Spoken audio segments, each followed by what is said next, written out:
How's everybody doing today? This is Mark Brody. I'm with Brohawk Solutions, and we're here for a new episode of Coffee Talk with Brohawk. And today I am very happy and humbled to have on this discussion Deepak. And Deepak, I will mess up your last name if I even try it, and out of respect to you, I will go ahead and ask you to go ahead and introduce yourself and tell the audience today a little bit about yourself and the work that you do. Thank you, Mark. It's good to be here. And no need to apologize because I rose by any other name. So my name is Deepak Selvaratnam, for those of you who would really want to hear it. Um, I'm the co-founder and developer of two tools, which is one is Snapshots, which is a customer service contact center audit and benchmarking tool, which has been running for the last 12 years. We've got about 3,000 odd customers globally using the tool, and Remote Ability, which is our latest addition and response to COVID, which we launched at the end of October last year. Remote Ability is a remote work capability assessment and benchmarking tool designed to understand the current working conditions of our remote work team members, as well as organizations as well. Now, people keep asking me why I actually started Snapshots. And I say to them, look, I have never come across a contact center leader that doesn't want to perform above the standards that they've been given to. They want to be able to have the right knowledge and skills and the tools to be able to perform to these standards. We all have a vision for where we want to take the contact center, um, and we also actually care very much about the people that work with us. Uh, Definitely. around that, around that, we also now have come to a point where the contact center is a science. It is not the kind of art that it Mm. was 5 years ago. It is truly a science. It's a function within the organization. Yeah. And that's something that we need to give due consideration to. Further, we also, to be able to actually achieve these visions for ourselves, we need to have a structured approach to managing our center. And with that, in today's context, we need real time information. We really want to know what's happening around us and whether we are actually doing the things that we need to do that will now serve what our current customer needs. So, which then goes back to saying, look, we need some standards. We need to be able to drive our supply chain, like we need to have the right quality standards, which is we and by the way, we've got quality standards that relate to customer service, not just customer service alone. So the ISO and the American National Standards Institute have standards for customer service. They've got standards for health and safety, for mental health now, the new standard for 4500 series. So we Mm. need standards. And we need a holistic approach along with this. So to actually driven from my own needs, managing, having set up 31 contact centers, we needed a structured approach to actually understand and manage this whole thing called the contact center, where we have got something like around 800 plus different levers and variables that we can work with. Yeah. So, so we need to have a structured approach in terms of assessing it, in terms of being able to understand where our key pain points are, what we're doing good, and how Hmm. the others are doing in relation to what we are doing. Because our customers are are others' customers too. And today they're global. Yes. We're at two different ends of the earth, but we're talking same things. um you know so we're global, and that was the start of Snapshots in itself, which is and a pure audit and benchmarking tool for contact centers to be able to understand your current state, benchmark against others, set yourself a continuous improvement program, use global standards, and go to that vision that you really want for your people, which is why we also included in this whole piece the whole area of health and safety and mental health and safety. It's interesting. You and I have spoken, and we didn't mention this at the beginning, but I'm speaking to you from the Austin, Texas area, and we were talking about the globalness of customers. You're in Auckland, New Zealand, right? Yes, you yes. know, we don't get much more global. I mean, it's already 9 o'clock in the morning where you are, as compared to where I am right now. Um, and I don't so know what your future looks like. exactly, you're my crystal ball. So one of the things that you did bring up though is was about mental wellness. Yep. And contact centers, I guess historically, have been there's a lot of stereotypes around contact centers historically. But I think they've really evolved over the years, and like you said at the beginning, the contact center 5 years ago is a lot different than the contact center today. Um, but why should mental wellness in today's contact center be a priority for leaders? Mark, it's a very important question and a passion that I'm very much center my life around. And that is, if you get your mental health in the contact center right, you got the opportunity to increase your productivity levels up to 70% plus. Really? And it just boils down to simple things like even in your household, Mm-hmm. if you've got happy people around the household, they perform well, they do things for you, they work well, we all work together, there's harmony. No different in the contact center because we're all people in there, and that's the important piece, is that we're all people in there, and making sure that you've got mental health, that whole area of health and safety and mental health, which are all important constructs in productivity delivery, and a fact that many organizations today forget, that it is an important construct in productivity. Mm-hmm. And also it's today a little bit more complicated by the fact that nearly 80% of us are hybrid or remote working all the time. And that's not going away anytime soon. And that's not going away anytime Yeah. soon either, Mark.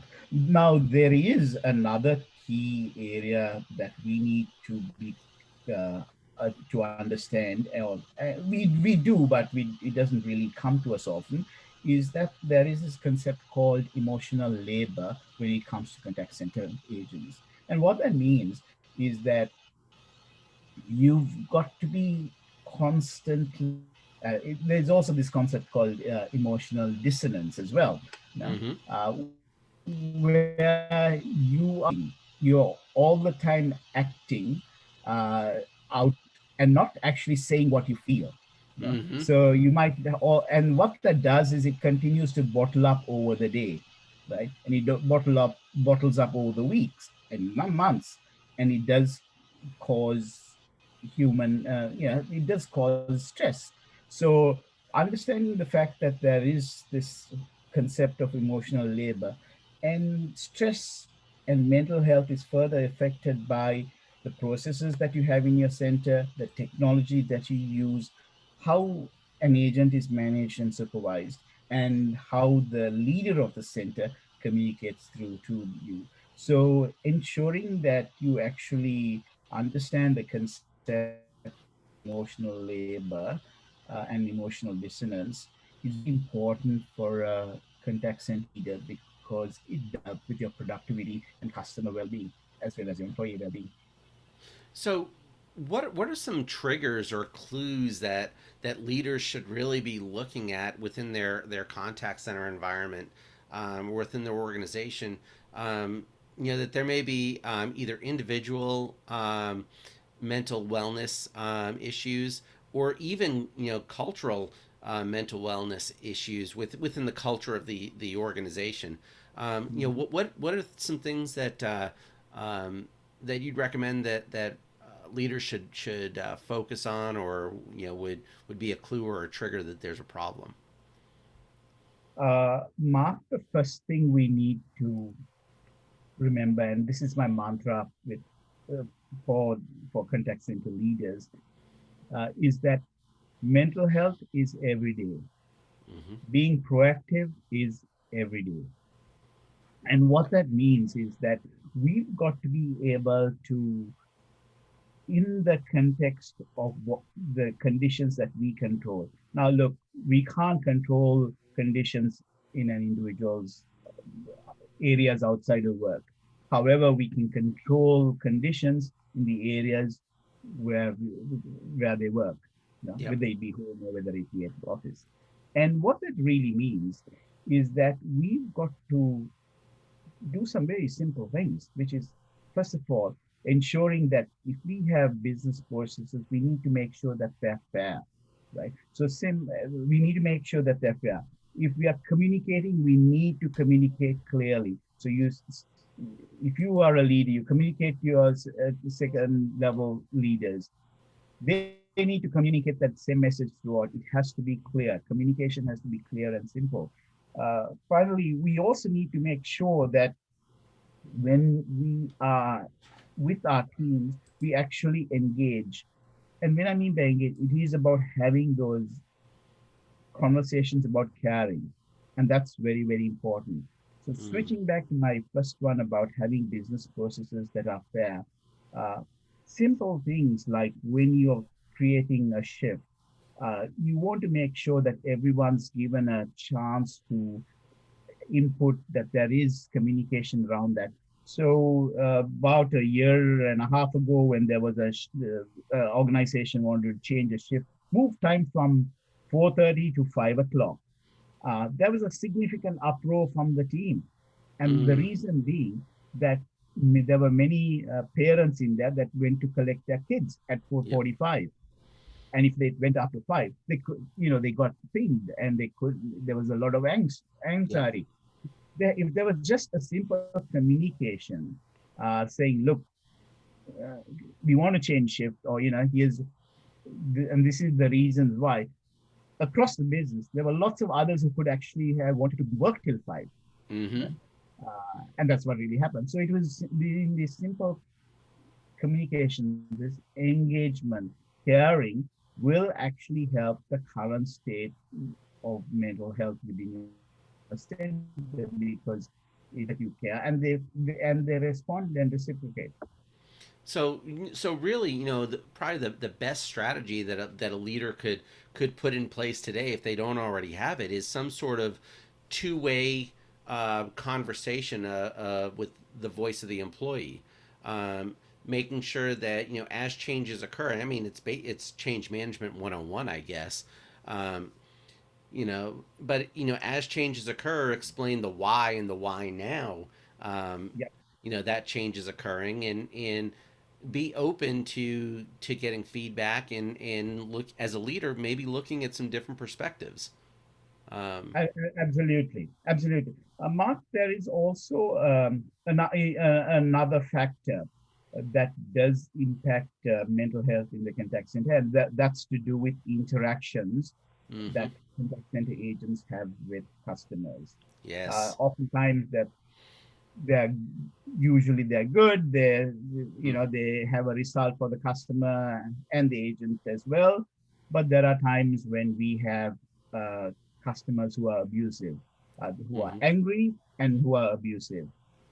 And the important part here is that we want to make sure that, first of all, we define what an angry and abusive customer is.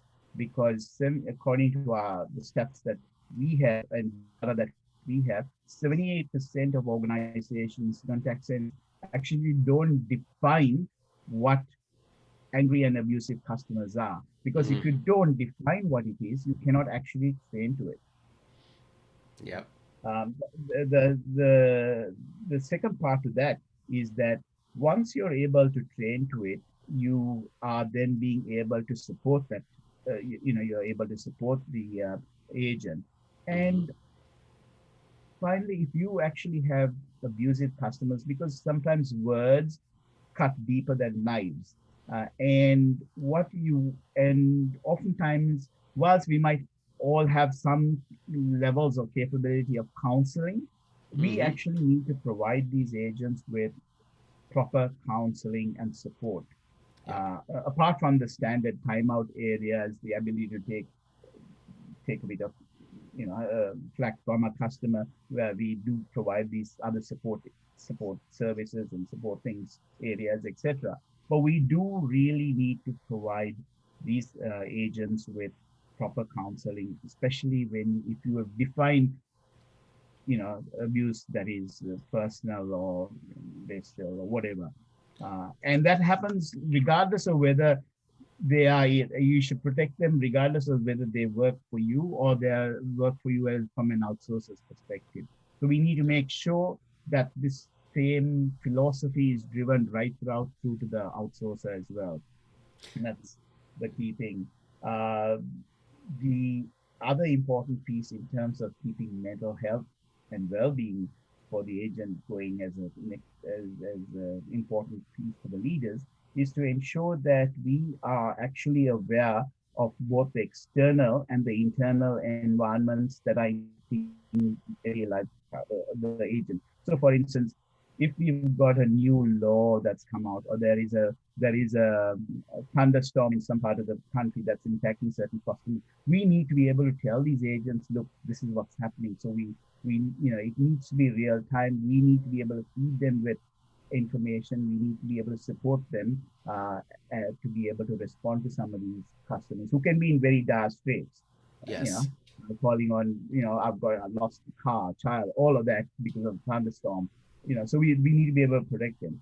We also need to be able to tell them well ahead that, look, we are having supply chain issues, or we Mm-hmm. don't have enough people to come out to support. Won't happen today. So we need to be able to ensure that we are connected with the rest of the organization to support them. These are all important conditions in which mental health happens and productivity happens. Yeah, Deepak, one of the things that you said at the beginning, or we were talking about at the beginning, is there's an so many numbers and metrics that contact centers focus on a day to day, and if leaders are so focused on the numbers and not necessarily focused on the words or the actions that are occurring within the contact center. So, for instance, um, if customers are being abusive, why are the customers being abusive? Is it a policy issue? Is it a procedural issue that the agents are just out there doing the job that they're supposed to be doing, but there's more to it? So, as a leadership team, really looking at, okay, how can we make the day-to-day um, contact center operation a little bit more palatable for people to want to come work in. And I've noticed with organizations that will typically be introspective, they do a much better job at that.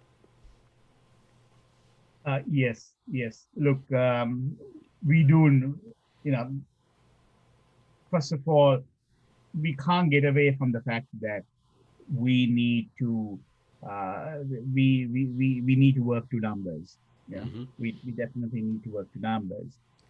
But if we if we don't actually have that two-way communication, and when I mean by real two-way communication, it should be where we truly understand the current well-being Mm-hmm. of our agent. And when I mean by well-being, it's not only their mental health, but just the way the, the state in which they are in terms of their capabilities.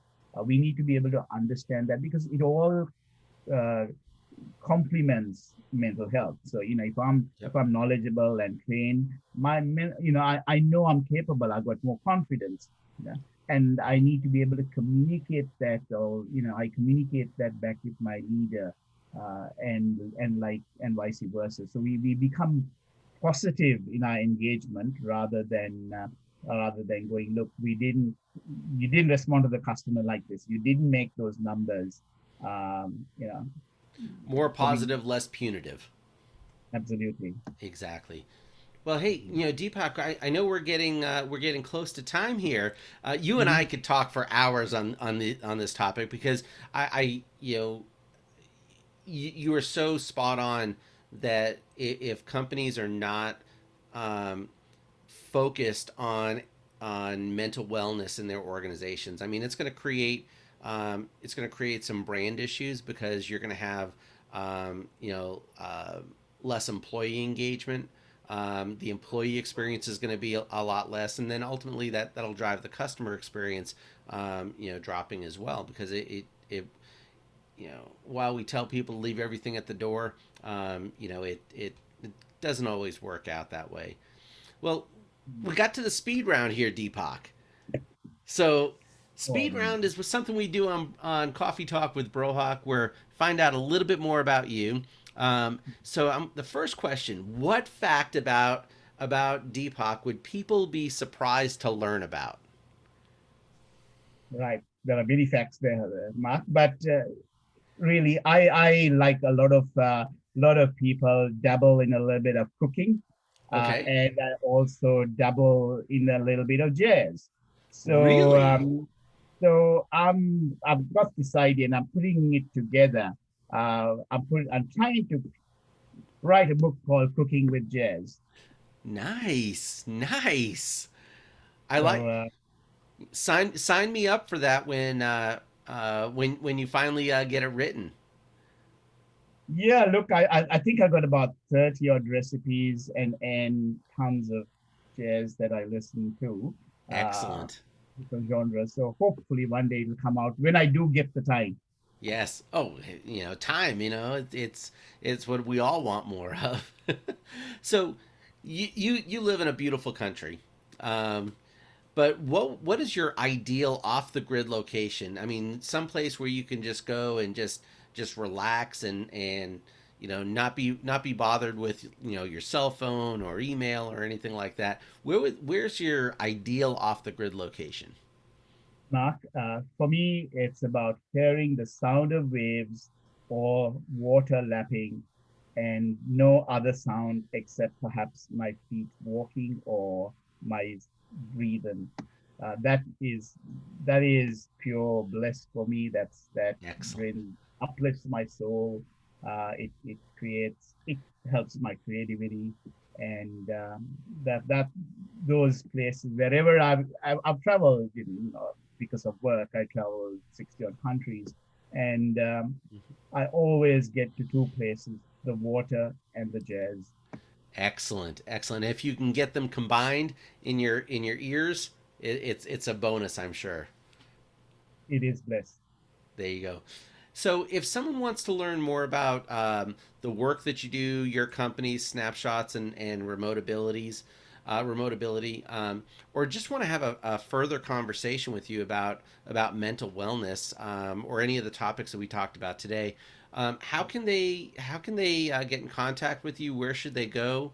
Um, yeah, Yeah, Mark, love. I'll be more than happy to have anyone reach out to me, especially around the topics of mental health and productivity in contact centers. So you can find me at Deepak Deepak at CX snapshots with a Z at the end.com. You will find me there all the time.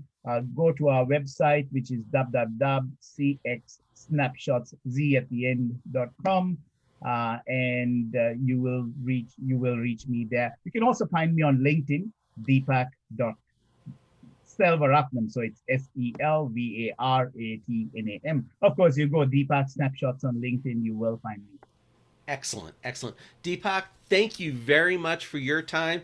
As a token of my appreciation, I will be sending you one of these coffee talk with Brohawk mugs. Um, you I know, cannot wait, Mark. So I truly appreciate that sort of stuff. I do have the odd coffee as well. I love my coffees. So Excellent. look forward to that cup, and I should say thank you very much to you too for surfacing issues that are pretty important for the industry, not just mental health. So thank Yeah. you again.